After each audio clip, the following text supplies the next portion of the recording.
The fire crackled in the dining hall, throwing shadows across polished silver and crystal glass. Laughter lingered above the long mahogany table, but it was brittle, like glass about to shatter.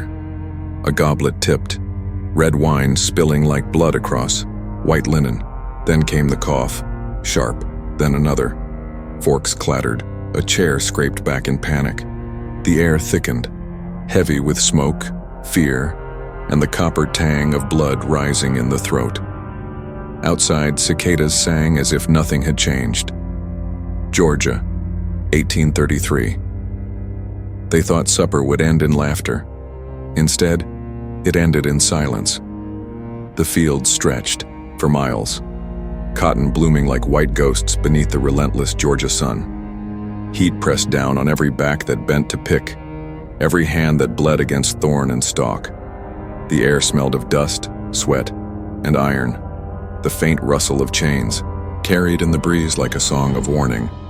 From the big house porch, painted shutters gleamed, a monument to wealth built on bone. "Keep your back low, boy," an old voice rasped. Samuel shuffled forward, his bare feet sinking into the dry soil. His eyes, clouded with cataracts, carried memories of places no one dared to speak of anymore. A silver coin dangled from a string around his neck, his secret talisman, a reminder of freedom once bought and stolen again. Clara, barely 16, hummed softly as she picked beside him. Her lullaby rose above the cicadas, a fragile melody the kind mothers whispered in the dark. Her hands moved quickly, nimble as a bird, but her eyes darted often toward the house. "They watching?" she asked in a whisper. Samuel chuckled, low and bitter. "Always watching, even when you don't see 'em." The sun dipped behind the tree line. Shadows stretched long, and the mansion loomed in silhouette, proud and cruel.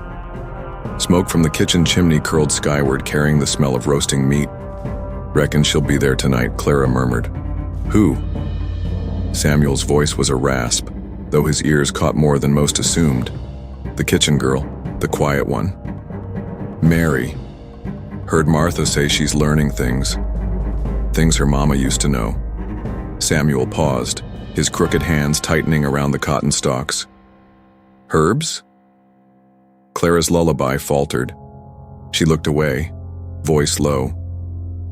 "Herbs, and more." A bell clanged from the mansion porch, sharp and metallic, cutting through the fields. The overseer's bark followed. "Bring the baskets in, sun's done." The workers stirred, slow and weary. Samuel straightened with a groan, his spine twisted, from decades of bending. He pressed the coin against his lips, a ritual no one else noticed. Clara's song returned, softer this time, carrying sorrow. As the crowd shuffled toward the barn, she whispered, "Sometimes I dream I ain't me, that I'm sitting at that table eating off them plates." Samuel gave a dry laugh, shaking his head. "Careful with them dreams, child. Dreams will either save you or kill you." The mansion door creaked open, spilling golden lamplight onto the porch. From within came laughter, distant yet sharp, like knives clinking. Clara stopped, mid-step, staring. A shadow crossed the window. A woman's figure, tall, proud, clutching something that glinted. Samuel caught her glance and muttered, "Best not look too long. That house got a way of swallowing folks whole." But Clara kept staring, humming, her lullaby under her breath. Her eyes weren't fixed on the house itself, but on the faint outline of a girl moving inside the kitchen, hands busy, head bowed. The quiet one, the scarred one, the one who would change everything. The kitchen was alive with clatter, pots rattling, knives striking wood, the hiss of boiling water. Amid the chaos, Mary moved silently, as if her body had learned to vanish into corners. The scar on her palm, thin, pale, permanent, was the only loud thing about her. It caught the firelight when she reached for ladles, when she scrubbed the wooden table, when she gripped the iron pot handle. "Girl, mind that stew," Martha barked, wiping sweat from her brow. Mary dipped her spoon, tasted, then nodded without a word. Martha frowned. "Always so quiet. You keep all them words locked up. One day they'll rot you from the inside." Mary's lips twitched, but she stayed silent. From the window came the sound of boots striking dirt. Measured, deliberate. A man's shadow darkened the doorway before he entered. Thomas Calhoun, the overseer. His face was carved. In cruelty, eyes sharp from drink, whip coiled at his hip. He reeked of whiskey, sweat, and tobacco. "Kitchen's late again," he growled. His hand gripped the table edge, fingers tapping, tapping, tapping, a rhythm that made Mary's skin crawl. Martha replied carefully, "Supper's near ready, sir. Won't be a minute more." Thomas leaned closer to Mary. His eyes dropped to the scar on her hand. "That mark, you remember how you got it?" Mary finally spoke, her voice low. "I remember." A smile spread across his face. "Good. A lesson worth keeping." He turned on his heel, boots echoing as he left, the tapping rhythm still in Mary's ears. From upstairs, another sound carried, a woman's sharp voice, dripping with authority. Eleanor Whitfield descended the staircase, skirts brushing the floor like whispers. She held a silver cross against her chest, polished to gleam under candlelight. Her eyes were tired, lined from years of holding her face proud.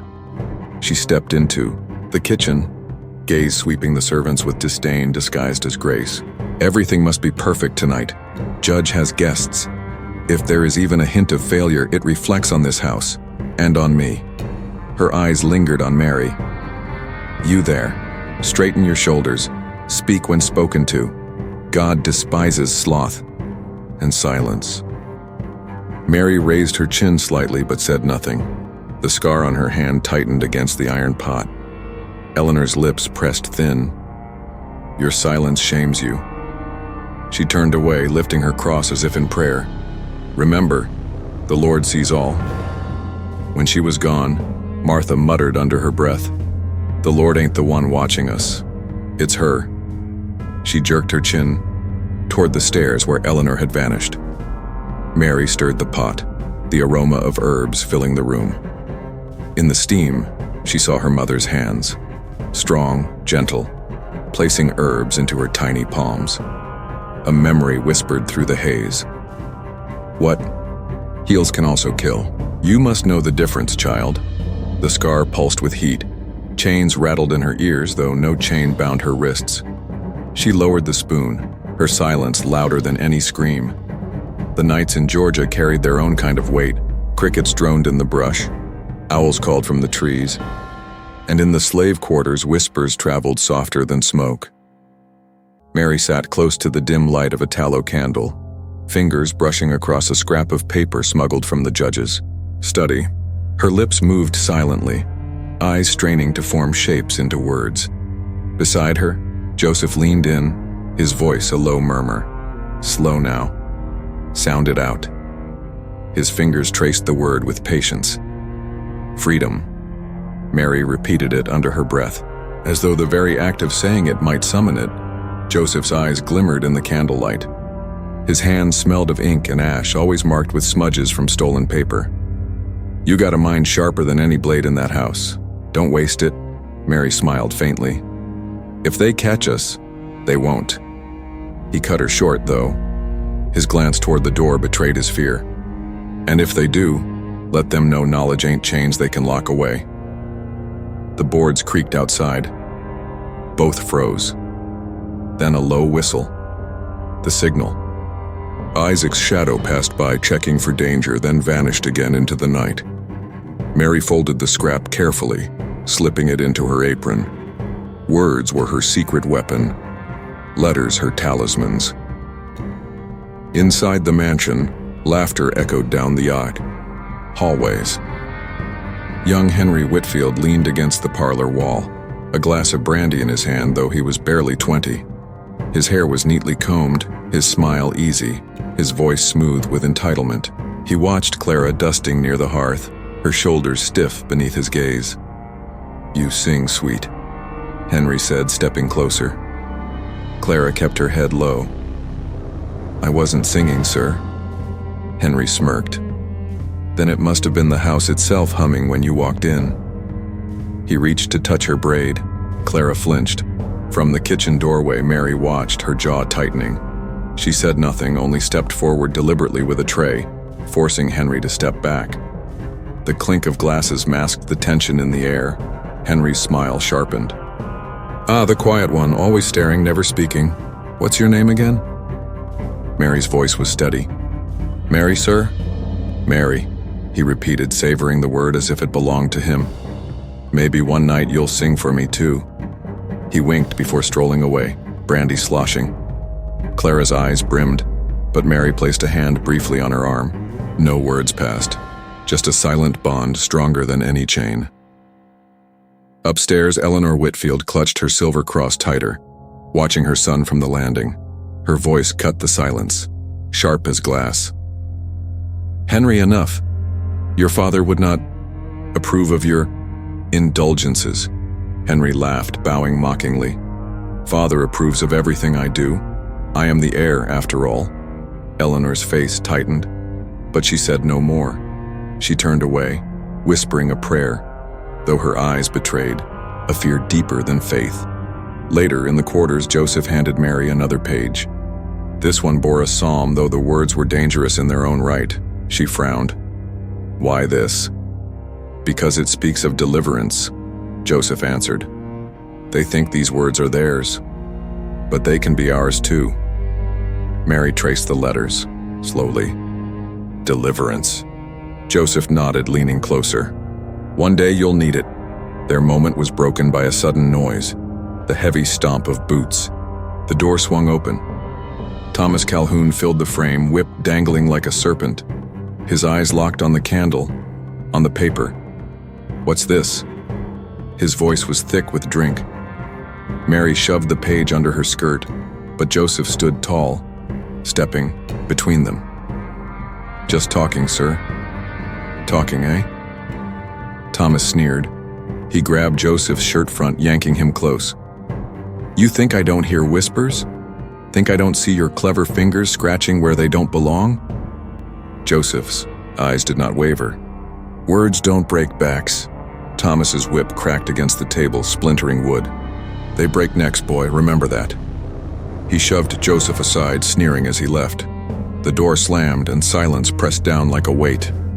Mary's hand trembled as she pulled the folded page from her apron. It was creased, almost torn. But the word remained, deliverance. Clara's lullaby drifted from the corner, soft, trembling. Mary listened, eyes burning with resolve. Chains clinked outside as the overseer's shadow passed by. In that darkness, words became weapons, and silence, her silence, became a shield. The morning sun bled red across the fields, staining the sky like a wound. Workers moved slowly, bent and weary, baskets dragging behind them. The silence was heavy, unnatural, broken only by the low rumble of Thomas Calhoun's voice. "Gather round," he barked, whip coiled in his hand. His breath reeked of whiskey, though the day had barely begun. The slaves hesitated, uneasy. Then they saw why. Joseph stood in the center of the yard, hands bound, shirt torn open. His face was calm, too calm, though his wrists trembled against the rope. Clara whispered, "No." Her lullaby caught in her throat. Mary stood at the edge of the crowd, her scarred hand pressed against her apron. Her heart hammered, but her face betrayed nothing. Thomas strutted before Joseph, savoring the moment. This one thinks himself clever, thinks he can steal, can scheme, can read words that don't belong to him. He spat at Joseph's feet. "Thieves pay in blood." From the balcony above, Eleanor Whitfield appeared, cross clutched in her hands. Her lips moved in silent prayer, though her eyes were sharp with judgment. The crowd parted as Judge Whitfield stepped out. His frame was broad, his beard trimmed, his eyes cold and calculating.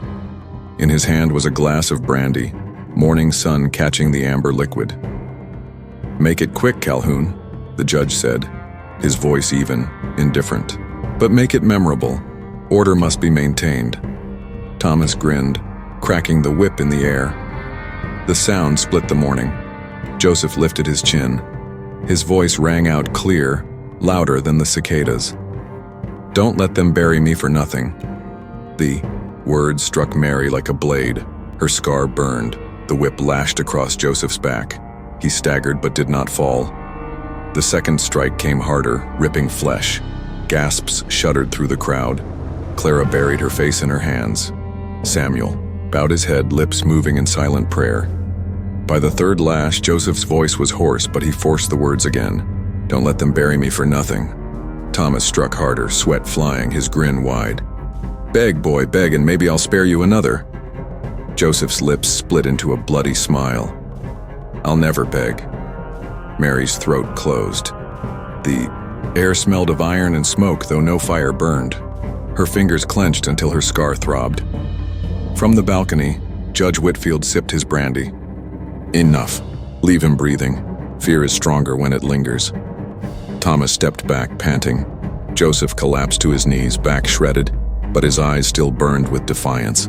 He turned his head, searching the crowd, and found Mary. Their gazes locked. His whisper was faint but clear. Remember. The guards dragged him away, leaving a trail of blood across the dirt. The workers dispersed slowly, whispers rising like wind through dry grass. Some crossed themselves, others shook their heads. Samuel clutched his coin, muttering, "Storm's coming." Eleanor retreated inside, her cross pressed to her lips. Judge Whitfield turned back to his study, brandy swirling in his glass.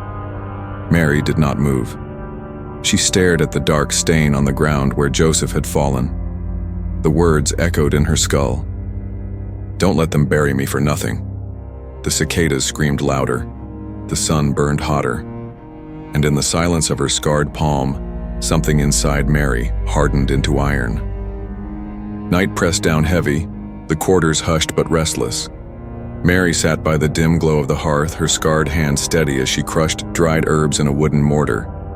The bitter scent filled the air, sharp, earthy, with an undertone of sweetness that lingered too long. Martha, the cook, leaned against the doorway, arms crossed. Her hands were dusted with flour, her face worn from years over the fire. I know that smell, she said softly. Mary didn't look up. It heals. Martha stepped closer, her voice low. Aye, it heals. But too much, it kills. Your mama knew that, and so do you. Mary met her gaze finally. She taught me. Martha studied her a long moment, then turned away. Just mind you don't bring ruin on us all. Outside, a horse whinnied. Isaac slipped in quietly, straw clinging to his shirt. He was younger than Mary, wiry and quick, his eyes always darting like a rabbit's. In his hand, he carried a small flask. From the cellar, he whispered, grinning. Judge won't miss it till it's too late. Mary took it, turning it in her hand. You risk too much. I'd risk worse, Isaac said. His smile faded. For you. Their eyes lingered, unspoken words hanging heavy. Then a sound from upstairs froze them, the sharp creak of floorboards.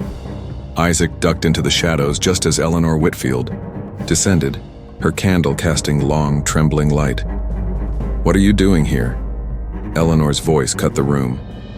Mary held up a basket of bread. Preparing for morning, ma'am. Eleanor's eyes narrowed, lingering on the flask half hidden under the cloth. For a breathless second, Mary thought the game was over, but Eleanor only tightened her grip on the silver cross at her throat. See it done right, she said coldly, turning away. Her footsteps faded into silence. Isaac exhaled from the shadows. Too close. Mary set the flask beside the mortar. Her hand trembled for the first time. The next day, Rebecca appeared in the kitchen, a child of no more than 8, curls bouncing as she clutched a wooden doll. Her laughter was light, pure, out of place in the heavy air. Mary, she chirped, tugging at her skirt. Sing with me. Mary knelt, brushing a curl from Rebecca's face. Not today, little one. Rebecca pouted, then began to hum her own tune, a lullaby. The same one Clara sang in the fields. Mary froze, her scar burning. She forced a smile. Keep that song safe. Don't ever lose it." Rebecca twirled, humming, unaware of the shadow that hung over the house. That night, Mary wrapped the crushed herbs in a small cloth, slipping it into her apron seam. She touched her scar and whispered her mother's words. "What heals can also kill." The house slept, but the air was thick with secrets. Every creak of the floorboards, every flicker of candlelight felt like a warning. Yet Mary moved with purpose, each step bringing her closer to the supper table where everything would end. The dining hall glowed with candlelight, shadows stretching long across the walls. Crystal glasses shimmered, silver cutlery gleamed, and the scent of roasted meat clung to the air. Outside, a storm gathered, thunder grumbling on the horizon. Mary moved silently between the tables, her apron pressed against her scarred hand. Each step felt heavier than the last. In her apron seam, the cloth bundle of crushed herbs waited, hidden and deadly. Judge Whitfield sat at the head of the table, back straight, eyes sharp as a hawk's. To his right, Eleanor perched like a porcelain doll, hands folded over her silver cross. Thomas Calhoun slouched to the left, already on his third glass of brandy, his laughter booming.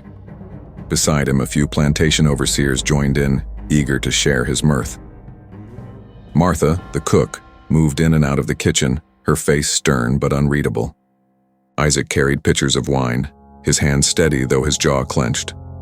Rebecca darted between the chairs, humming her lullaby, her doll tucked under her arm. Mary poured wine, her eyes low, her hands careful. The judge's gaze followed her, movements calculating. She could feel it, heavy as chains around her neck. "Mary," Judge Whitfield said suddenly. She froze. "Yes, sir?" "Bring me the pheasant, the one Martha prepared special, and see it carved proper. Tonight is no ordinary meal." Thomas grinned, slamming his hand against the table. "A toast first." He raised his glass, sloshing red wine across the white cloth. "To order, to discipline, to the law that keeps beasts in their place." Laughter roared around him. Eleanor flinched at the vulgarity but said nothing. Mary's scar ached as she laid the roasted bird before the judge. Her hand trembled only once when she sprinkled the herbs into the steaming meat, the scent mingling with garlic and rosemary. Quick, practiced, unseen. She stepped back. The thunder cracked closer. Eleanor crossed herself. "A storm on a night like this, an omen perhaps," Thomas scoffed. "An omen of what? The slaves trembling in their huts?" He carved deep into the pheasant, juices spilling, and shoved the first piece into his mouth. Mary's breath caught. The judge took his portion next, deliberate, slow. He chewed, sipping wine after each bite. His eyes flicked once toward Mary. She lowered her gaze, but her heart pounded like drums. Clara appeared at the doorway, clutching her shawl, whispering to Martha. "Joseph. He's worse. Fever's taken him." Mary's chest tightened. "Joseph's," voice echoed in her skull. "Don't let them bury me for nothing." Inside the hall, conversation swelled. The overseers argued over wages. Thomas laughed until tears streaked his face. Eleanor whispered prayers, her cross pressed so tightly into her palm it left a mark. Rebecca climbed into the judge's lap, giggling, feeding him a piece of bread with her small hands. He smiled faintly, rare softness crossing his face. Mary's scar throbbed. She whispered under her breath, "Forgive me, child." The judge coughed once sharp. The table fell silent. He waved it off, sipping more wine. "Nothing." His voice rasped. He coughed again, harder. Thomas laughed nervously. "Too much brandy, Judge." But then Thomas's laughter died in his throat. His face flushed red, sweat breaking across his brow. He reached for his glass, knocking it over. The overseers muttered, unease spreading like fire. Eleanor's voice rose, panicked. "What's happening?" The judge tried to stand but staggered, gripping the table edge. His glass shattered on the floor, his face twisted with fury as much as pain. "Mary!" he bellowed, spit flying. "What have you—" The words cut short. His chest heaved, his hand clutched his throat. His eyes bulged, veins straining. Thomas gasped, clutching his stomach. He collapsed into his chair, then onto the floor, writhing. The overseers rushed to him, shouting. Eleanor screamed, pulling Rebecca into her arms. "Lord have mercy, what's been done?" Mary stood frozen, her scarred hand pressed against her apron. The room swirled with chaos, shouts, crashing plates, the storm outside roaring into full fury. Martha emerged from the kitchen, face pale. Her eyes found Mary's, and for a brief second, just a second, understanding passed between them. The judge staggered toward Mary, rage in his eyes even as his body failed. "Witch!" he rasped before collapsing to his knees. Wine and blood stained the white tablecloth. Rebecca cried out, clinging to Eleanor. "Grandpapa!" Mary's knees buckled, her chest tight. She whispered again, but the words barely left her lips. "Forgive me." The judge collapsed fully, motionless. Thunder boomed above, rattling the windows. Thomas convulsed once more, then lay still beside the table, brandy pooling near his hand. The overseers shouted in panic, some rushing for water, others for the door. The storm beat against the shutters, wind howling like a chorus of the damned. Eleanor knelt over her husband, sobbing, clutching his lifeless hand. "God have mercy. God have mercy." Mary stood, numb, scar burning, ears filled with the echo of Joseph's voice. "Don't let them bury me for nothing." But as Rebecca's cries cut through the chaos, Mary's eyes filled with tears. She turned away, her face hidden in shadow. The storm swallowed the night. Chains rattled in the distance. The house, once a monument to order and control, had become a tomb, and Mary, scarred and silent, had become its executioner. The storm had passed by dawn, leaving the air thick with damp earth and smoke from the hearth. The mansion stood silent, its shutters closed, its hallways echoing with whispers instead of laughter. The grand dining room reeked of spilled wine, sweat, and death. The bodies were gone, carried into the cold parlor, candles burning around them. Judge Whitfield lay stiff, his mouth still twisted in fury. Thomas Calhoun sprawled beside him, skin gray and swollen, brandy stain dark on his shirt. Eleanor sat near the window, rosary beads slipping through her trembling fingers. Rebecca clutched her doll, her small eyes hollow, humming the lullaby her nurse had taught her. Down in the servants' quarters, the whispers spread like wildfire. "It was the food," one voice hissed. "No, the wine," another argued. Martha hushed them, her face stone. "Words carry weight. Watch your tongues." But Samuel spat in the dirt, his cataract eyes burning. "Weight's already carried. Judge is cold. Thomas too. World feels lighter." Isaac stood apart, sharpening a small blade with slow strokes. His voice was steady, though his hands trembled. "They'll be looking for someone to blame." Mary sat silent in the corner, her scarred hand hidden in her lap. She stared at the floor, hearing Joseph's voice in the back of her mind. "Don't let them bury me for nothing." Clara slipped to her side, her whisper soft. "Mary, it's done." Mary's lips parted, but no words came. In the hall above, overseers argued with raised voices. "They'll say it was poison, then find the one who brought it. And if it was one of them, then we make an example, burn it into the rest so they remember." Eleanor's voice cracked from the parlor. "Enough! My husband lies dead and you bark like dogs." She clutched Rebecca tighter, tears streaking her pale cheeks. "God will punish the guilty. Until then, no one speaks outside these walls." But the walls could not hold the story. By noon, the fields buzzed with rumors. Workers bent low, but their songs carried a new sharpness, their eyes glimmering with dangerous hope. "Judge gone," Samuel whispered to a boy barely 12. "Thomas, too. Chains feel looser already." The boy grinned, whispering the lullaby Clara had sung, now twisted into a chant of defiance. By nightfall, riders came, neighbors, lawmen, the curious. They entered the mansion with wide eyes, staring at the cold bodies lit by candles. "Poison," one muttered. "Witchcraft," said another. Eleanor stiffened. It was God's will, she answered sharply, but her eyes flicked toward Mary, who stood in the shadows, silent, scar gleaming in the lamplight. That night, Isaac found her outside by the well. "They'll come for you." Mary's voice cracked, the first words she'd spoken since the supper. "I did what needed doing." Isaac leaned closer, whisper harsh, "Then hold steady, don't break, 'cause if you fall, they'll bury us all with you." The air smelled of rain and iron. Mary lifted her scarred hand, staring at it as though it belonged to someone else. Chains rattled faintly in the quarters. Rebecca's lullaby drifted from the parlor window, soft and mournful, and somewhere deep inside her chest, Mary felt both the weight of guilt and the sharp spark of freedom. The plantation was no longer the same. The house had become a grave. The people whispered louder, the overseers prowled with suspicion, and the legend of the supper began to take root, carried in lullabies and prayers and the rustle of chains. Mary had crossed a line no one could return from. The question now was, who would survive its shadow? The weeks bled into months, yet the memory of that supper refused to fade. The mansion never regained its brightness. Its shutters stayed closed, its halls muted. The dining room remained locked, the tablecloth burned, though the smell of poison lingered in the wood as if the house itself remembered.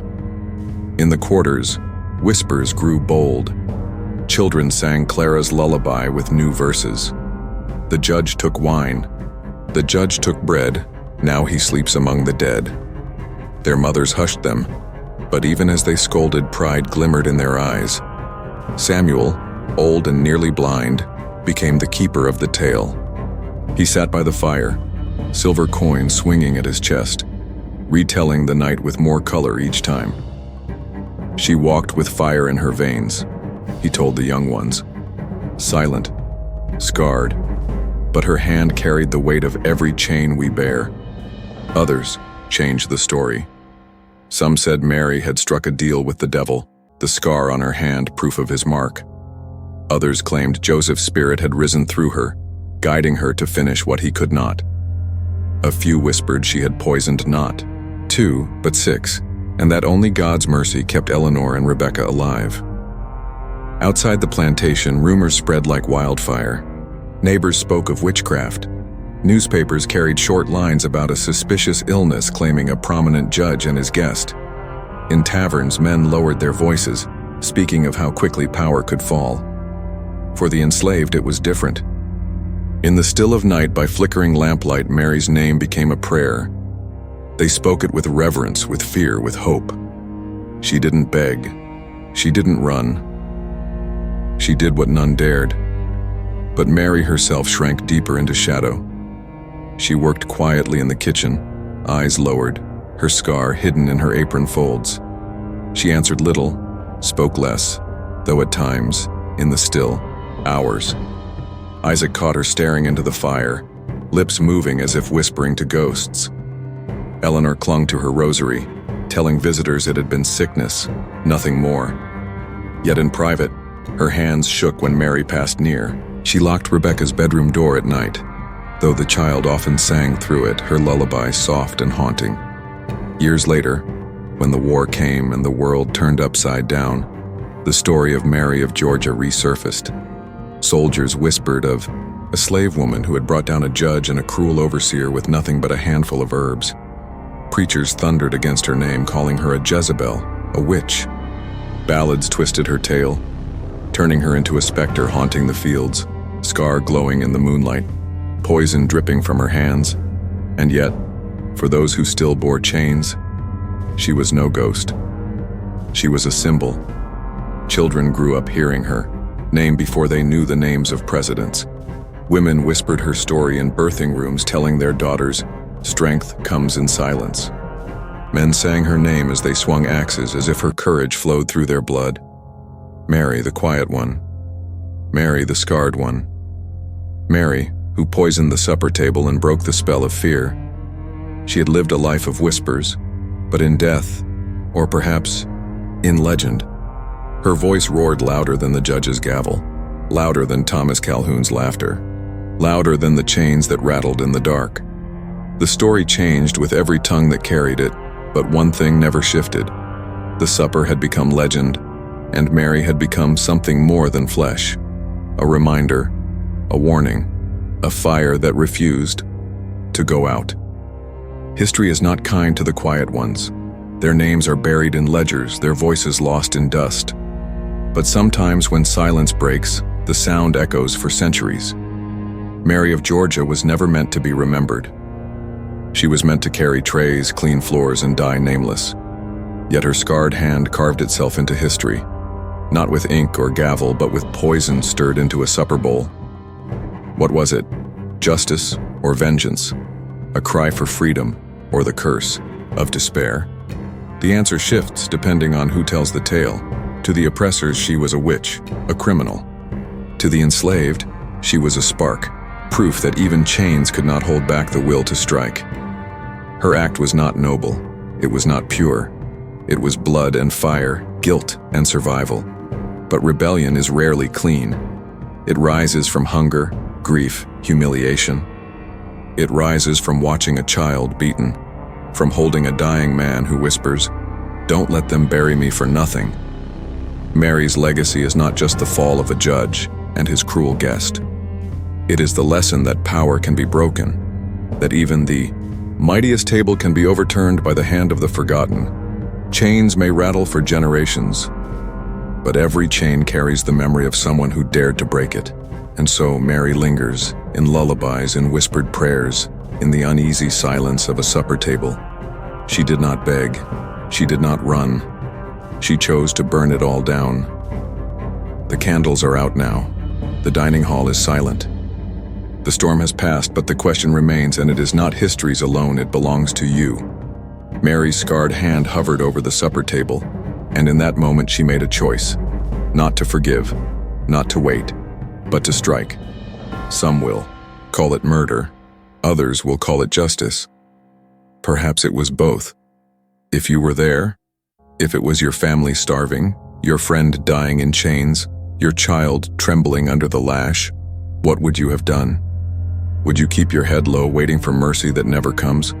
Or would you risk everything, even your soul, to poison the feast? History doesn't give us easy answers. It only leaves us with echoes. The rattle of chains, the sting of smoke, the silence after the last breath. So I leave you with the question, if you were in Mary's place, would you forgive or burn it all down? If this story haunts you, if it makes you question justice, power, and rebellion, then don't let it die. Here, share it, speak it, keep the memory alive, subscribe, like.